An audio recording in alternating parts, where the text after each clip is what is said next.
I tried to telephone, but the line was engaged. Oh, we've been engaged off and on all day. Yes, so I came straight back here in the car and thought I'd read it to you in person.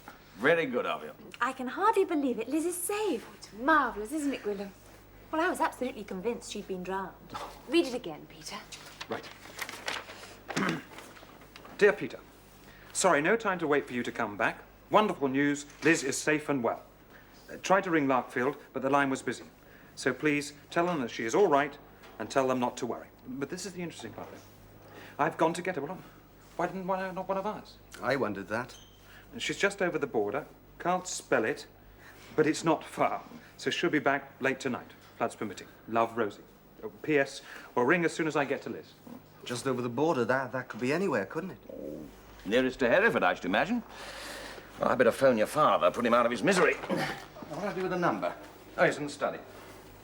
This is driving me mad. Are you sure your stepmother said that Liz was all right? Well, absolutely, Cedar. Here, look, read it yourself. She's all right, safe and well, and no one's to worry. Well, why should we worry now that we know she's safe? I can't see what's bothering you. It's just got a funny feeling, that's all. Probably nothing. Take no notice. Just me being daft. Here. So stop worrying. Liz is found. She's safe. She's all right. Rosie says so. Yes, but it's the way she says so. Enough.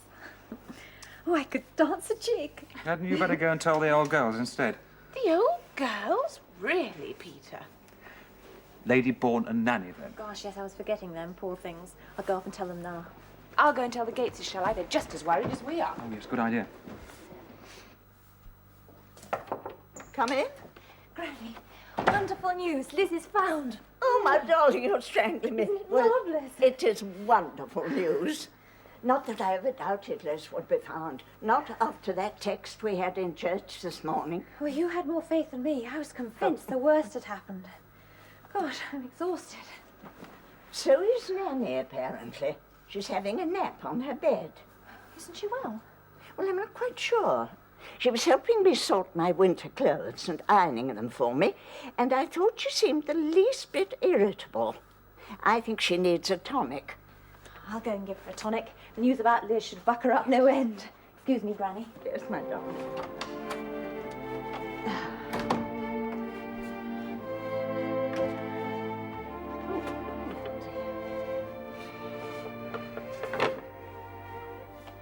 Oh, Fred, for goodness sake. Look, why don't you come and sit down here and grate this cheese for me? There we are. Make yourself useful just for a change. Oh.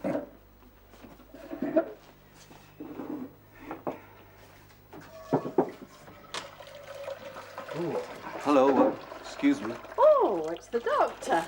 Oh, it's marvellous news, sir, isn't it, about Miss Liz? Isn't it? I hope you don't mind, but I couldn't stay in the hall any longer, just waiting, doing nothing, driving me mad it was. Oh, I'm not surprised. So I thought I'd come here and see if Mr. Gates needed a hand with the stables. They'd been flooded, see? Oh, wow. That's very kind of you, Mr. Gwilym. Doctor. Pardon? He's Dr. Meredith-Jones. Oh, yes, of course. Oh, I'm sorry, sir. Why don't you call me Gwilym? Oh, no, sir. Oh, no, we couldn't do that, sir. No, and there's not really anything more needs doing outside, sir. I swept out the worst. Are you sure? Isn't there anything I could do? I don't think so, thank you, sir. Would you like a cup of tea, Doctor? Oh, thank you. That's very kind of you. Some in the pot. It's only been made about 5 minutes. There we are. And what's going to happen to your camp now, sir? Well, they'll have to pack up and go home. After last night, the whole enterprise became quite hopeless. Oh, dear. Yes, as soon as I've seen Liz with my own eyes and know she's all right, I'll have to dash back and sort everyone out.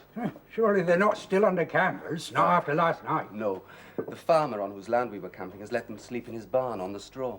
Oh, that was kind of him, wasn't it? There, will you help yourself to milk and sugar, sir? Ah, yes, thank you. It was fun, they said.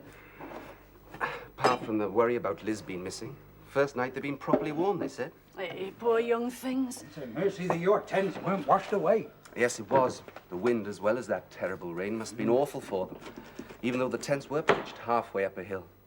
What about the remains? Remains? Yes, you know, your Saxon fort. Oh, well, luckily, no one wants to plough up the field it's in. The squire who owns the land says he'll leave it for us till we can come back. Don't know when that'll be, though. Not this year, certainly. Hey, funny old life, isn't it? What?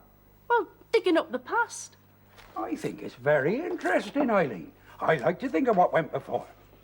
You always been interested in history, Doctor? Ever since I can remember. Used to imagine what the country was like all those hundreds of years ago when there were no horrid, ugly towns. Oh, way back, when the land was covered with dense forest and there were knights in shining armor and beautiful ladies in long dresses with fur round the hem and tall hats like witches' hats with veils. Hey, it must have been very romantic living in those days. Not as romantic as it sounds. Life was hard and rough, and every so often there'd be terrible plagues like the Black Death. Oh, you wouldn't have liked that then, Eileen. Not with all those terrible diseases and no cures. Oh. Suppose you're right. Oh, is it only 5:30? Oh, chew. Look, why don't you go for a walk round the garden and the meadow? I reckon a bit of fresh air will make you feel better. Even if it is still raining. Oh, no, is it? Oh, it's only a light drizzle, sir. I hope it doesn't delay Mrs. Cartland and Liz. Ah, now you're worrying again. Yes, so I am. That's a good idea of yours, Mrs. Gates. I will go for a walk. Thank you for putting up with me. It's a pleasure, sir. And thanks for the tea. Yeah, well, if you go out the back way, sir, you'll find an old raincoat and some gumboots out there in the passage. Thank you, Mr. Gates. Thank you both very much. Oh, and if you need the car, sir, just you let me know. The commander won't mind, I'm sure. Just you let me know, sir, and I'll get it out for you. You're very kind. Nice young lad. He's in love. You reckon? No doubt of it. It's me, isn't it? One heart. Oh, bother. I was hoping you wouldn't say that. 2 clubs. Oh, gosh, can I have a minute? 2 diamonds. Oh, you rotten thing. Hey, Oh, sorry, well, I don't know, I'll go 3 clubs. 3 no trumps. oh, you beast, Uncle Julian. Shall we double them, Gwillem? Vicky. Table talk, no chatting to your partner, bad form. Boo to bad form. I double. As clever you are, girl. Go down together, shall we? Oh, it has to be Rosie. Hello, Mrs. Cartland? Oh, Daddy, it's you. Oh, sorry, I thought it was Rosie ringing to say she was with Liz at last. No, she hasn't. Well, I don't know. Yes, it is a bit worrying. Of course, as soon as we hear. Bye, Daddy. Well, shall we pick up where we left off? If you don't mind, Captain Palmer, I'd rather not play anymore. A bit difficult to keep my mind on the game, see. That's all right, old chap. I can't remember where we got to anyway, except we were winning, weren't we? Yes, we were. But never mind, we'll give them their revenge some other time, eh? What if I ought to go up and see Granny? She's all right. Well, she was in very good form at dinner. Heart and soul, I thought. Well, she's probably going to bed. I think we should wait till we hear from Mrs. Cartland. Yes, I suppose so. Gosh, this waiting is getting me down. What can she be doing, for heaven's sake? She said it wasn't far. Maybe she's got stuck, like you did, Gwyneth. There's a cheering thought now, isn't it? What a ray of sunshine you are, Laura. Sorry. Hello? Yes? Yes. Yes, right, I'll hold on. Is it her? I don't know, it's a trunk call. What? Oh, I see. Yes, all right, thank you. Well, whoever it was has been disconnected somewhere along the line.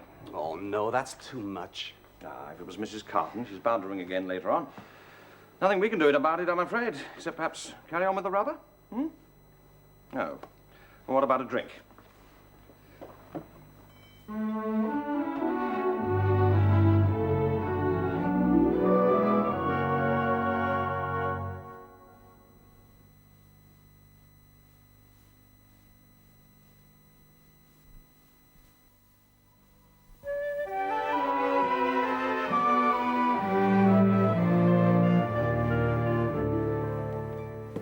Nanny's wireless says further rain is expected. Seems it's got to get worse before it gets better. Let's hope no one else gets drowned. Oh, Lord, I wish I hadn't said that. You know, I don't know why it is, but this country's never ready for bad weather, ever. It's always a surprise, you know, even if there's heavy rain, heavy snow, high winds, the whole country grinds to a halt. Hey, do you know what an Australian said to me once? He said, you know what you want to do with the old country? And I said, no. He said, you ought to pull the plug out and let it sink. I know, ridiculous, isn't it? We never seem to learn. Hello? Yeah. Ah, Mrs. Cartland at last. We were getting a bit worried. Mm. Yeah. Good. Yeah. How's Liz? Ah. Well, what's happening now? Yes. Where are you? It's a farm called Plas Thomas. Very kind people, like if they had a telephone. Seems to be pretty rare away out in the wilds. What? Oh, yes, she does seem a bit exhausted. I think she's had a bad time of it one way or another. Look, I won't say any more now. Liz sends her love. I'm going to take her back to Layford. Yes, Layford. I'll explain later. No, really, it's perfectly all right. I'll ring as soon as I get home. Must go now. As soon as you get back. Right. Captain Palmer, please let me speak. Well, be quick then. Mrs. Cartland? Damn, she's gone. Oh, well, never mind. She'll ring back later on. Goodness, that's over. Now we can all breathe again. Incidentally, she's taking Liz to Layford. Layford? Yes. Why, for heaven's sake? I don't know. Didn't she say? Well, she said she'd explain later. Yes, it is a bit mysterious, isn't it? I think it's a bit rotten. I don't understand any of it, all this secrecy. It's getting me down, I don't mind telling you. If Liz is all right, then why couldn't she answer the phone just now for herself? That's what I'd like to know. Seems rather peculiar to me, too, I must say. Willem's right. Oh, come on now. You're letting your imagination run wild with you. Liz is on her way back. Now, isn't that enough? Yes, it is.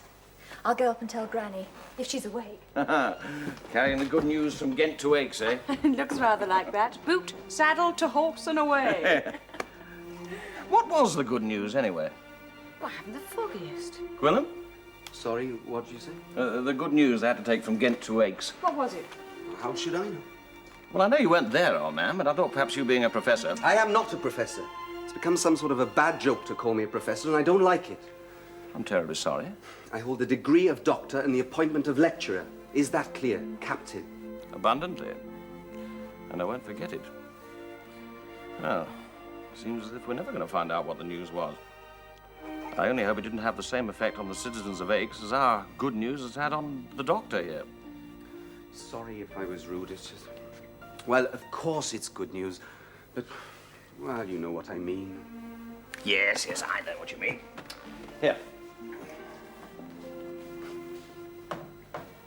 So we can all stop worrying. Isn't that marvellous? Yes, but why go to Layford? I can't imagine. If she prefers the nouveau riche atmosphere of Layford to her own home, why on earth didn't she marry Peter, instead of leading him up the garden path and then jilting him just as she got to the altar? Oh, really, Granny? You make her sound like a horse who's refused a gate. Well, it's all very well to laugh, but I consider that Elizabeth treats her young men very badly indeed. Look at that poor Welshman, half out of his mind with worry. Did you never treat young men badly, Granny? No, well, only once. That was before I met your grandfather. That's ancient history. Oh, well, I better go and tell Nanny. Put her out of her misery. Night-night, Granny. Night, sweetie. What a day it's been. Oh.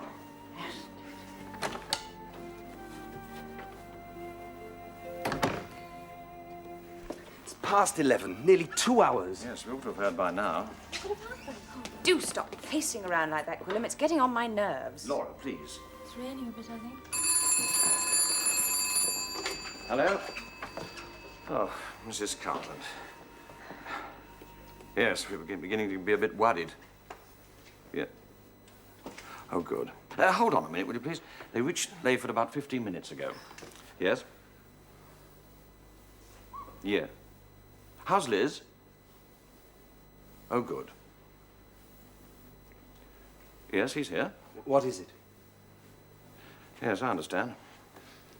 Captain Yes, of Palmer, please let me speak. Mrs. Cartland, it's me. I'd like to speak to Liz. Is she indeed?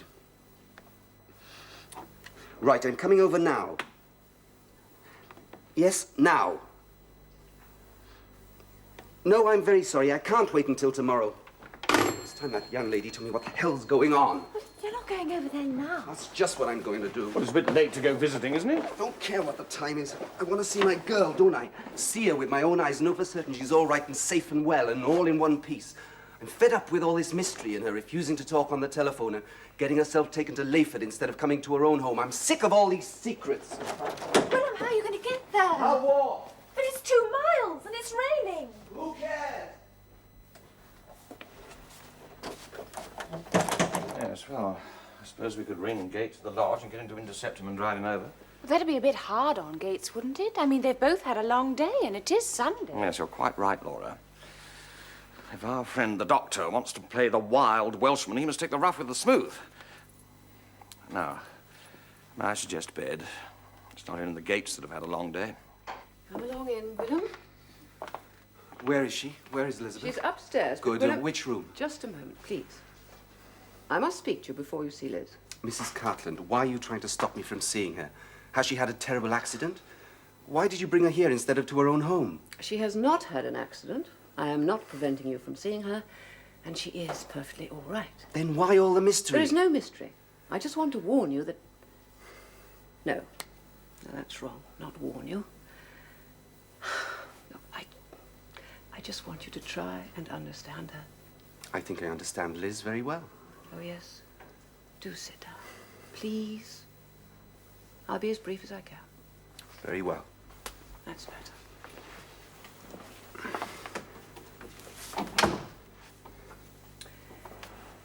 Now, I know you probably think that this is none of my business, but it was to me that Liz came when she was in trouble. Trouble? What trouble? I think I ought to tell you that I know why Liz ran away from the camp and from you. Did she tell you? No, not in so many words. She said that you'd had an argument. It wasn't very difficult to guess what sort of argument it was, alone together in a tent at that time of the morning. So I'm the villain of the piece, am I? Because I don't happen to kowtow to the moral standards of the Victorian era. Not that they apply to the upper classes in any case. No, I'm not blaming you. Thank you very much. I know that you care for Liz, and that's why I'm talking to you now. She said that she had to get away from you to think. Now, her plan was to find a hotel and be by herself for a couple of days. But why didn't she let me know? Let her family know so we needn't have gone through this terrible anguish thinking she'd been drowned. She nearly was. What? She drove off from the camp in the early hours of the morning. It was still raining very heavily. It was dark. She was in a state about you. You keep saying that. Are you still trying to make me feel guilty? No, I'm simply stating facts, Quillam. She drove for about an hour. Much too far, she said.